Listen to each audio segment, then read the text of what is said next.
Hi నమస్తే welcome to my channel Vasumathi vlogs. ఓ రోజు నేను ఈవినింగ్ వంట చేయనని నాకు కోపం వచ్చి కూర్చున్నా. ఎందుకంటే మా వాడితోనే గొడవ. ఎందుకు చేస్తానంటే మాకు డబ్బులు ఇవ్వాల్సిన వాళ్ళని అడగండి అని వాళ్ళు అడుగుతున్నారు. కొందరు ఫోన్లు ఎత్తట్లేదు. సో మాకు డిప్రెషన్కు గొడవ అనమాట. నాకు కోపం వచ్చేసి ఆ రోజు నేను ఈరోజు వంట చేయను అంటే మా ఆయన బయట తెచ్చినారు. బయట తేండి అన్న. ఇంకా రోటీస్ అండి. ఆ రోటీస్ ఎంత కాస్ట్లీ ఉన్నాయంటే 80 రూపాయలంటే ఒక రోటీలో 3 పీసులు వస్తున్నాయి. సో మాకు ఇక్కడ ఎట్లా ఉంటుందంటే రోటీ ఒక్కోసారి ఒక్కో సైజు వస్తుంది. సార్ మనిషికి 3 రోటీలు లెక్క అని చెప్పినాము. ఒకసారి 2 పీసులు చేస్తారు, చిన్న పీసులు ఇస్తాడు, ఎలా అంటే అలా. సో తెలియకుండా కొంచెం ఎక్కువ తెచ్చేసుకొని ఆ రోటీలు ఉండిపోయినాయి అనమాట. నెక్స్ట్ డే నేను ఏం చేశానంటే ఫ్రిడ్జ్లో అట్లాగే టపర్వేర్లో పెట్టి ఇట్లా వాటర్ పెట్టి మైక్రోవేవ్లో ప్రీ హీట్ చేస్తాం. మా పాప అన్నిటికీ అట్లే చెప్పింది. వాటర్ ఒక కప్పులో పెట్టి ఏదైనా హీట్ చేయి, అది సాఫ్ట్గా ఉంటుందని అట్లాగే చేస్తున్నాం. చాలా సాఫ్ట్గా ఉంది. సో దానికోసం నల్ల శనగల కూర చేశానండి. ఇంకా ఆ రోటీలు చాలా ఉన్నాయి, దేంతో తినాలా తెలియలే నాకు, వేస్ట్ అవుతాయి అనేసి పొద్దున మా ఆయన చిన్నది వెళ్ళిపోయినాక నిదానంగా ఆలోచించి రోటీస్ నేను నా కూతురు చేసుకొని తిన్నామండి. వేస్ట్ చేయడం ఎందుకని. ఆ నల్ల శనగల కూర నేను కూడా ఫస్ట్ టైము మన సొంత రెసిపీ అయితే కాదు, కానీ యూట్యూబ్లో చూసి కొంచెం సెర్చ్ చేసి నా సొంత క్రియేటివిటీతో కొంచెం క్రియేట్ చేశాను అనమాట. సో నాకు గుర్తుగా ఉండాలి కదా ఈ రెసిపీ. మా పాప అడిగింది, చాలా బాగా కుదిరిందమ్మా, వీడియో చేసి పెట్టినావా, మళ్ళీ మర్చిపోయినాను అంటావు, ఎలా చేశాను అంటే వీడియో షూట్ చేసుకున్నా, లక్కీగా ఉండనీళ్ళు ఎందుకైనా మంచిది అనేసి. ఎందుకంటే మనం వేరే వాళ్ళ వీడియో చూసి చెయ్యము, మన సొంత క్రియేటివిటీ చేస్తాం కదా. ఏం వేసినామా ఏం చేయలేదా మర్చిపోతానండి ఎప్పుడు. ఇలా ఒకరోజు శనగలు నానబెట్టిన ఉడకబెట్టడానికి గుగ్గులలాగా చేసుకొని తిందామని. ఆ శనగలను నేను ఇలా ఫస్ట్ కుక్కర్లో ఏం చేశానంటే శనగలు, చెక్క, యాలకులు, లవంగం అన్నీ ఐడియాతో. నేను మసాలాలో ఈ చోలే మసాలాలో మసాలే ఉండదండి, ఏమి టేస్ట్ ఉండదు యాక్చువల్గా. దాన్ని విడిగా నేను వేసుకున్నాను అనమాట. బిర్యానీ ఆకు ఇవన్నీ వేసి ఫస్ట్ ఉడకబెట్టేసిన. లవంగము, యాలకులు ఇవన్నీ ఉడికిపోతాయి కదా, ఆ ఫ్లేవర్ అంతా మిక్స్ అయిపోయి ఒకవేళ మన పంటి కింద పడినా కానీ తెలియకుండా పోతుంది టేస్ట్. మనం ఫ్రై చేసినాం అనుకోండి డైరెక్ట్, అప్పుడు కొంచెము లవంగం ఫ్లేవర్ అది పంటి కింద పడితే ఎక్కువ అనిపిస్తుంది. అందుకని ఇలా ఫస్ట్ ఉడకబెట్టేశానండి. అందాజుగా చేశానండి. మళ్ళీ మీరు మీ ఓన్ ఐడియాతో చేసుకోండి. నేను అందాజుగా చేసా, పర్ఫెక్ట్గా కుదిరింది. ఈ వీడియో నా మెమరీ కోసం చేసుకుంటున్నా. ఇలా కుక్కర్లో పెట్టి తీసాక మామూలు చోలే చేసుకున్నట్టే ఇంకా చేసుకున్నాను. ఇదొక్కటి కొంచెం చేంజ్ చేశాను. ఇంకా మామూలు చోలేలు మీరు బయట మసాలా తెచ్చుకొని ఎలా చేసుకుంటారు, టమాటా ప్యూరీ, ఆనియన్ ప్యూరీ వేసి ఫ్రై చేసి, అల్లం వెల్లుల్లి పేస్ట్ వేసి ఫ్రై చేసి, తర్వాత ఇంకా చోలే మసాలా వేసుకుంటాం కదా, వేసుకొని నేను ఏం చేశానంటే ఇంకొంచెం గరం మసాలా యాడ్ చేసుకున్నా లాస్ట్లో.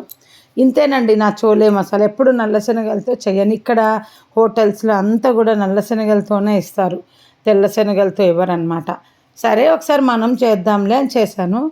చాలా బాగా కుదిరింది. ఇది టపర్వేర్ బాక్సులు అన్నీ దీంట్లో సెట్ చేసుకున్నాను చూడండి. నా మసాలా డబ్బా రీప్లేస్కి పోయి రాలేదు మూత. ఇంకా ఇది రోటీ బాక్స్ అనమాట.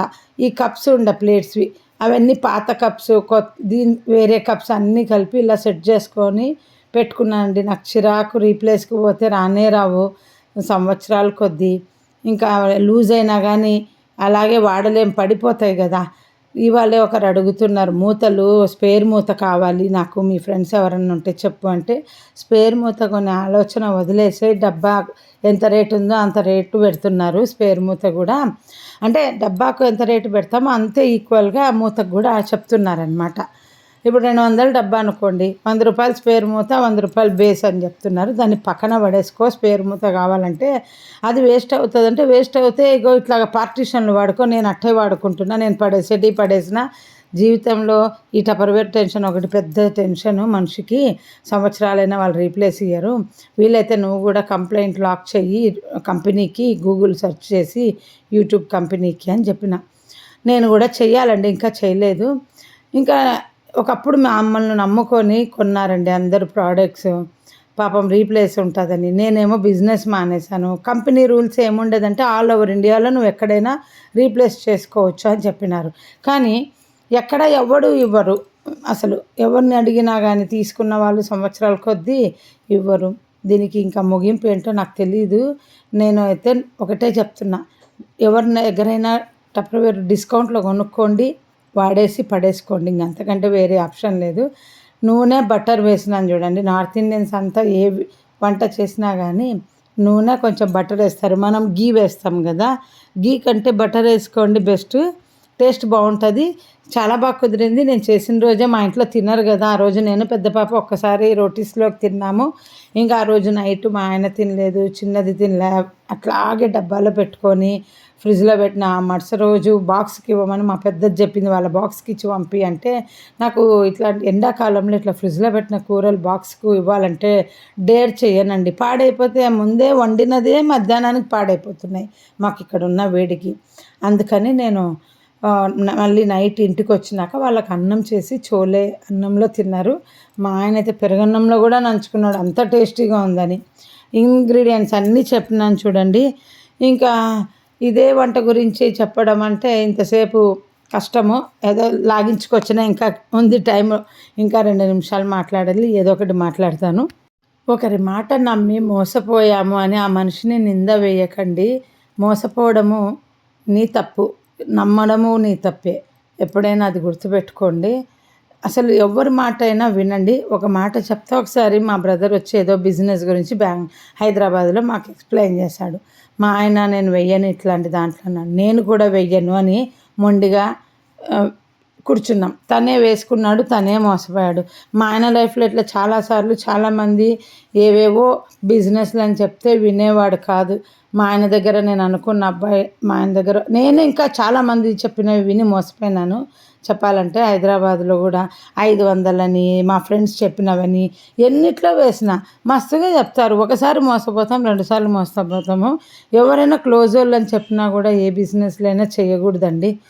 ఇంకా ప్రోడక్ట్ అయితే నేను వాడేటివన్నీ మీకు నేను ఈ ప్రోడక్ట్ వాడుతున్నాను, ఇవి బాగున్నాయి కొనుక్కోండి అని చెప్పినప్పుడు కూడా నన్ను లింకులు అడుగుతారు. ఇప్పుడే తెలిసి నాకు. ఆ లింకులు పెడతాను చూసుకోండి అంటే ఆ లింకులు ఓపెన్ చేసినప్పుడు కూడా వాళ్ళకి కమిషన్లు పోతాయంట. నన్ను అడిగితే ఎవరైనా లింకులు సెర్చ్ చేసుకోండి అంటే, ఎందుకంటే నాకు ఆ లింకులు పెట్టడం రాదు. నాకెందుకండి, నేను కొనుక్కున్న యూట్యూబ్ సెర్చ్ చేసి, మీరు ఇది గూగుల్ సెర్చ్ చేసి ప్రోడక్ట్స్ అమెజాన్లో, ఫ్లిప్కార్ట్లో. అందుకే నాకు ఏదన్నా ప్రోడక్ట్ ఇది కొన్నాను అంటే లింక్ అంటారు. మొన్న కూడా ఏదో లింక్ అంటే లింకులు ఎవడు పెడతాడు, నన్ను చెప్పడమే గొప్ప. రోజు ఒక వీడియో పెడుతూనే ఉంటాను. నా వీడియోలు చూసి లైకులు చేసే వాళ్ళే సరిగా లేరు, నేను వాళ్ళకి ఏం సర్వీస్ ఇవ్వాలి? నిజంగా నాకు కోపం వస్తుంది. నాకు వీడియోలకు లైకులే ఉండవు. వీడియోలు మాత్రం బాగా చూస్తారు, ఎవరో ఒకరు కామెంట్లు పెడతారు. లైకులు ఎందుకు చేయరు అర్థం కాదు. లైకులు చేస్తేనే 10 మందికి చేరుతాయండి. అందుకని చెప్తున్నా, నా వీడియోస్ జెన్యున్గా మీకు నచ్చితే మీరు కామెంట్ పెట్టండి, అక్కడ ఒక లైక్ కొట్టండి. Bye, see you. మళ్ళీ నెక్స్ట్ వీడియోలో కలుద్దాం.